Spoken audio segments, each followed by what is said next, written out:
கொள்ளவிருக்கின்றேன்.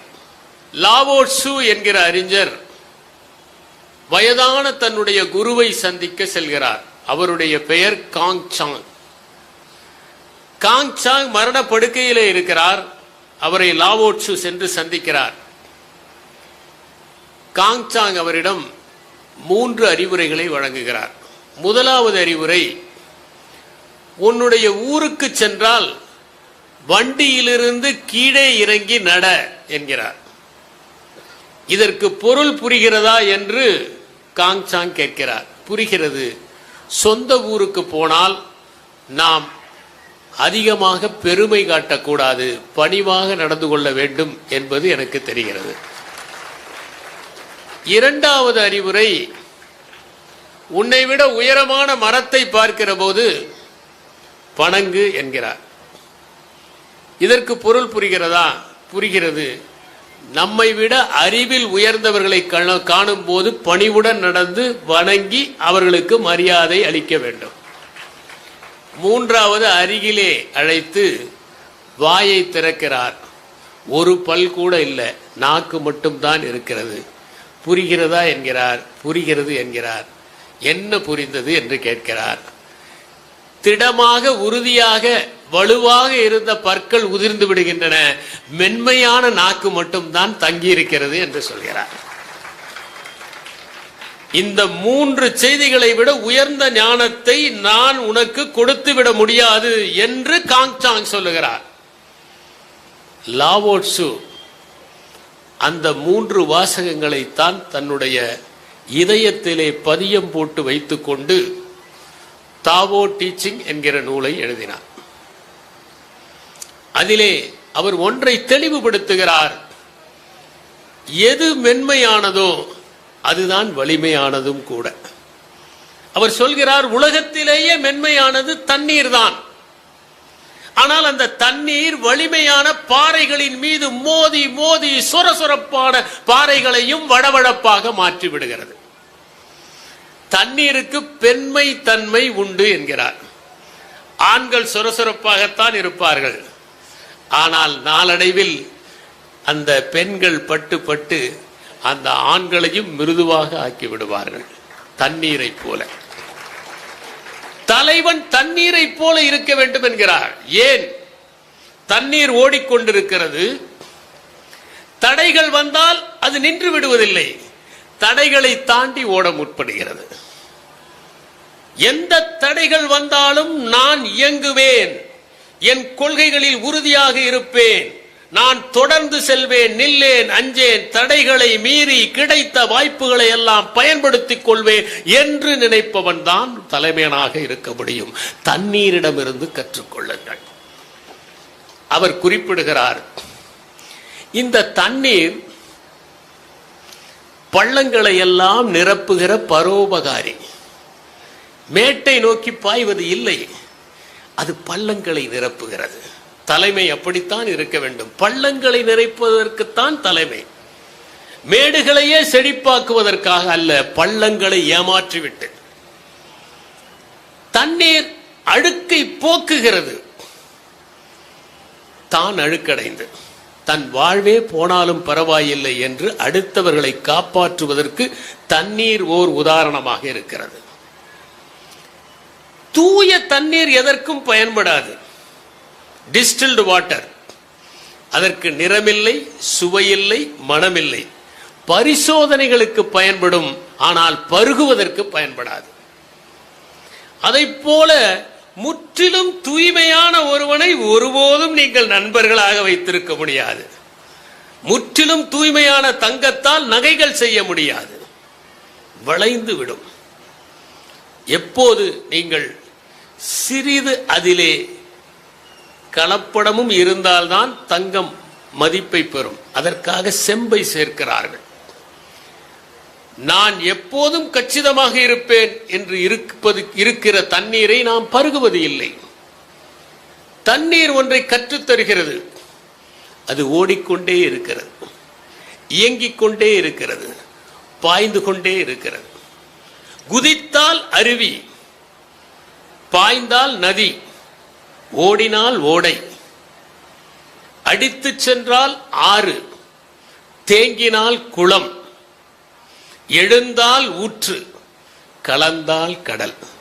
இதுதான் தண்ணீரியல். தண்ணீர் பாத்திரத்தின் வடிவத்திற்கு ஏற்ப தன் வடிவத்தை மாற்றிக் கொள்கிறது. அதை போல எவன் ஒருவன் சூழலுக்கு ஏற்ப தன்னை மாற்றிக் கொள்கிறானோ, அந்த இடத்திற்கு ஏற்ப தன்னுடைய மூலாதாரங்களை சரி செய்து கொண்டு பணியாற்றுகிறானோ, வெப்பத்திற்கு ஏற்ப தன்னை அனுசரித்துக் கொள்பவன், குளிருக்கு ஏற்ப தன்னை மாற்றிக் கொள்கிறவன், நெருக்கடிகளிலும் நிமிர்ந்து நிற்பவன், சூழல்களை உணர்ந்து தன்னை மாற்றிக்கொள்கிற மனிதன் தண்ணீரை போல இருக்கிறான், தலைமை பண்போடு திகழ்கிறான். தண்ணீர் தான் 3 நிலைகளிலும் இருக்கிறது. அது திரவமாக இருந்து ஓடுகிறது, ஆவியாக இருந்து எழுகிறது, கட்டியாக மாறி மிதக்கிறது. இந்த 3 நிலைகளிலும் எவன் ஒருவன் தன்னை தயார்படுத்திக் கொள்கிறானோ அவன்தான் உண்மையான தலைமை பண்போடு திகழ முடியும். ஓட வேண்டிய நேரத்தில் ஓட வேண்டும், இருக வேண்டிய நேரத்தில் இருக வேண்டும், கரைந்து மேலே எழ வேண்டிய நேரத்தில் எழ வேண்டும். இதுதான் தண்ணீரின் பண்பு. இப்படி தண்ணீரை பற்றி லாவோட்சு தன்னுடைய தாவோ டீச்சிங்கில் குறிப்பிடுவதற்கு முக்கியமான காரணம், காங்சாங் தன்னுடைய வாயை காண்பித்து எப்போது மென்மையானது நீடித்து நிற்கிறது, வலுவானது விழுந்து விடுகிறது என்பதை போதித்தார் அல்லவா, அப்போதுதான். இந்த லாவோட்சு யார்? இவர் சீனத்திலே பிறந்தவர். அவர் பிறப்பை பற்றி ஒரு கதை உண்டு. அவருடைய தாயார் எரி நட்சத்திரம் ஒன்று கீழே விடுகிற போது பார்த்தார், கர்ப்பமடைந்தார். பிளம் மரத்தில் சாய்ந்து கொண்டிருந்த போது லாவோட்சு பிறந்தார். எல்லா மகான்களுடைய பிறப்பை பற்றியும் நமக்கு ஒரு கற்பனை கதை உண்டு. புத்தர் கூட அவருடைய தாயார் நின்று கொண்டே இருந்த போது பிறந்ததாக ஒரு கதை உண்டு. அந்த பிளம் மரத்தில் சாய்ந்து கொண்டிருந்த போது அந்த குழந்தை பிறக்கிறது. 62 ஆண்டுகள் கர்ப்பமாக இருந்து பிறந்த குழந்தை அது. 9 மாதத்தில் அல்ல, 62 ஆண்டுகள். பிறக்கும் போதே வயதான குழந்தை, காதுகள் நீண்டு இருந்தது. பிளம் மரத்தில் அருகில் பிறந்ததால் லீ என்றும், காதுகள் நீண்டு இருந்ததால் எர் என்றும், லீயர் என்பதுதான் லாவோட்சுனுடைய அசல் பெயர், பெற்றோர் வைத்த பெயர். காதுகள் நீளமாக இருந்தால் ஞானம் அதிகம் என்கிற பொருள் ஒன்று உண்டு.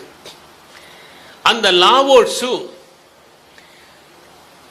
லயாங் என்கின்ற மாவட்டத்தில் ஆவண காப்பகத்தில் பணியாற்றுகிறார். அங்கிருக்கிற அத்தனை அரசு ஆவணங்களையும் படித்து கற்று தேர்கிறார். அவருக்கு திடீரென உலக நடப்புகளை எல்லாம் பார்த்து வெறுப்பு வந்து விடுகிறது. இங்கே வாழக்கூடாது, சென்று விடலாம் என்று அரண்மனையின் மேற்கு வழியாக தப்பிக்க முயற்சி செய்கிறார்.